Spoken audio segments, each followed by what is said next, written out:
Hey everybody, welcome to the Daily Muddy. I'm Ashley Conrad. Joining me today, Dr. Darren Thomas. You are here to talk a little bit about the Filthy Fast Race. Yep. Love that name. Yeah. And Fast Tracks. So Yep. let's get to it. First of all, welcome. Thank you. Yeah. You for having us. All right, so the Filthy Fast Race, what is this? It's just a simple mountain bike race that kind of goes through town and kind of just shows off all the efforts that the community is doing. Yes. You know, the Cleaner Trail, the All-American Bike Park, the Gardner Trails, and the new Nature East Trails that they just kind of finished off. So there's a lot of effort going into the trails to the city, and there really hasn't been a way to really kind of show it off. And then we've got our efforts down at the Fast Tracks building. We're like, well, let's put it all together and put on a little fun bike race and let people kind of see it all. Yeah, absolutely. I love the idea. I also love the cause. So I was talking to you before we hit go here, and when we were kind of, I don't want to say brand new, but you were one of our first segments when we visited the Fast Tracks building. Where is it? 600? Yeah. Is it 6 in Jersey? Yeah. Very cool building, but the idea for the organization is even more incredible. Can you give me an idea about the vision, where it came from, and what you want to give back to the community? Yeah, it kind of just all started in med school. When the life was just super focused on just getting through medical school. Sure. It's very, very intense, right? But during that, we noticed that when you're so focused on yourself, life just doesn't seem balanced. Things are off. Right. And we all see that in our life. And I definitely experienced that in medical school.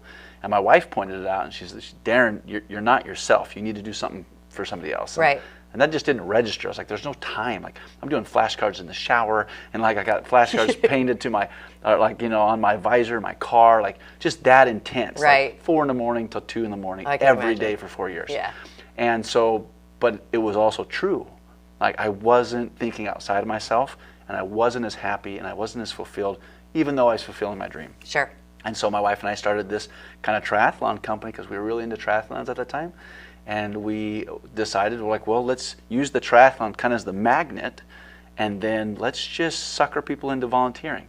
So we had people, they would hop out of the pool, and then we had them do a service project before they could hop on their bike. Okay. And then after they biked, we had them do a service project before they started their run. That was part of the race. That's cool. Yeah. First year, people were like yelling, "Oh, skip it! It's not important. It's slow." And that was kind of the point. That's the point. Yeah. Yeah. Can you do it? Will you do it? Yeah. Yeah. And so there was this competition with compassion. It was like, well, if I help out too long, it'll slow me down.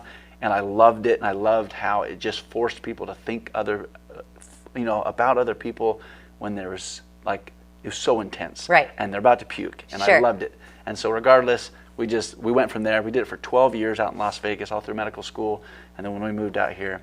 And so that was kind of the theme. The theme is we're never too busy to help out anybody. And whether it's during a triathlon or whether it's during our life, our commute, it doesn't matter. That is critical to our own personal health, critical to the health of our community.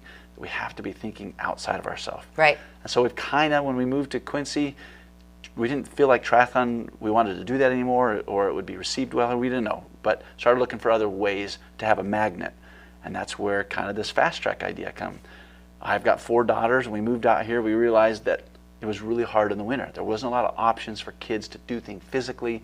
And there wasn't things that were just exciting in the winter. It was, it's kind of hard in the Midwest. Yeah, it is. It gets tough, yeah. And so I've got this creative mind. I was like, well, what can we do? And we came up with this, and let's do it. And so we swung for the fence, and we got some huge donations. We got these buildings, but the whole idea is, regardless of how cool it is, because it's very cool. Ridiculously cool. It's very cool, yeah. Like, I can't downplay that. But it's the magnet. Yeah. The purpose is to get kids together and to help them see, hey, we got to help other people. So we bring people to the Fast Tracks, and then we have partnerships with local organizations and global organizations, and people can do community service projects while they're there. Right. And we have a system that will go into play when we open, that people can actually participate in community services within the community with vetted organizations and like a punch card. Yeah. And if they get 10 of those, then they can come and participate for free. Yes. So that kind of eliminates the financial obstacle for some of the lower income families. Sure. It's a little expensive to have a bike in a park and rent to something. But if I envision this army of kids, we're like, oh, let's go rake Sister Mrs. Johnson's yard, and let's go do this down at the blood drive because I got 3 more punches, then I can go ride for free. Yes. That gets me super excited. Yeah.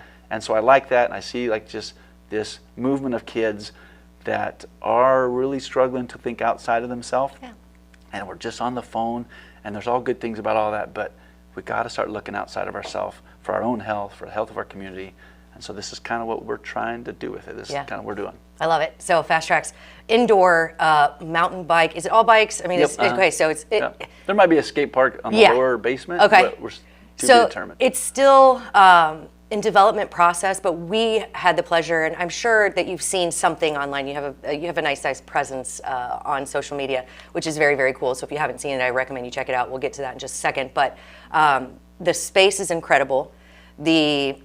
I don't even know what you call it. The fixtures you have in there to ride are incredible.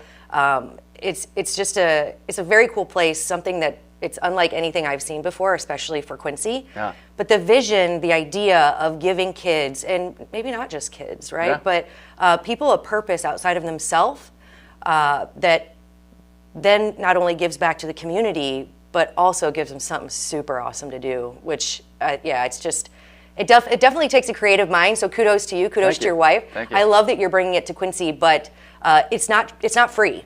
Yeah, no. Nothing is free. We want to bring this to Quincy. We want to give people this resource as well as give back, because it is very important. So it takes money, and that's where the Filthy Fast race comes in. Yep, absolutely. So if you want to get involved in the race, now can you walk me through, and it doesn't have to be super in detail, but so you're starting where? Where do people go to Yeah. Okay. So you'll start at the Nature Trails East, Okay. where we start. So that'll be the initial start. And then we have a mass start. So everyone's saying, beep, everyone goes at the same time. And then it works out pretty good because people have different speeds. Uh-huh. And this is a very low intense race, right? And so anybody who wants to come and try it, they can come. Okay. And as the race goes on, people kind of filter themselves out. Super competitive people, they make it towards the front.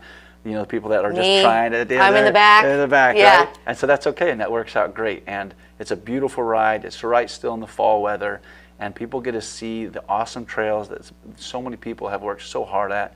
And so it's really cool to see this part of Quincy that there's a lot of momentum going into. Yeah. And then what I love is as this race develops, we're going to make it more and more urban too. Okay. We're going to start going through buildings and factories to cool. show off all the community and the companies that are trying to put all this effort downtown. Yeah. But then the end of the race is you actually make a complete lap through the building itself, and you finish in the Fast Tracks. So it's kind of it's just this really unique race that there's just not many like them in the world. So I'm really excited. This is our second year, so it'll be better than the first. Yeah. It's going to be great. Yeah, it's going to be awesome. When is it? November 8th. Okay. Yeah. And if people want to register or get more information, where would they go? Yeah, so they can go to just Google the Filthy Fast. That'll pull up our active registration. You can really go to thefast.org. Okay. You can go to any of our social media pages, and you'll have find links everywhere. Okay, cool. Yeah, go explore. These trails are incredible. We're very lucky to have them, just as we're lucky to have you and your family here in Quincy doing all this good stuff. Get involved. If you can't be a part of the race, that's understandable, but you can still get involved. Reach out to any of the places Darren just mentioned. Monetary donations, volunteering. I mean, you guys are cleaning up and building and doing all kinds of stuff all the time. But the race it's definitely going to be cool. It's going to be a great opportunity to get out, and explore those trails, see what Quincy has to offer, and then end up at Fast Tracks to see what's coming our way. Yeah, I think it's very, very cool. And if you, like I mentioned, if you don't currently follow Fast Tracks or what Darren and his family are doing in this community, really are pulling together to do, follow social media. How do people find you on social media? There's two main places. It's at Fast Tracks, and it's PHAST, or at Dr. Darren. Okay. And so we post on both those places and do anything we can to get people's attention to try to get what this project is. And so it's been awesome. It's been awesome. So fun. And it's only going to get better. You're bringing some great stuff to fruition. Follow him on Facebook. Follow him on Instagram. It's always something very entertaining. So even if you're not into the idea, just check it out. I guarantee he'll wrap you in that vortex, and you'll want to get involved. Very cool stuff. Dr. Darren, thank you so much. I appreciate you coming in. You are. Good luck. You're welcome. Thank you. All right.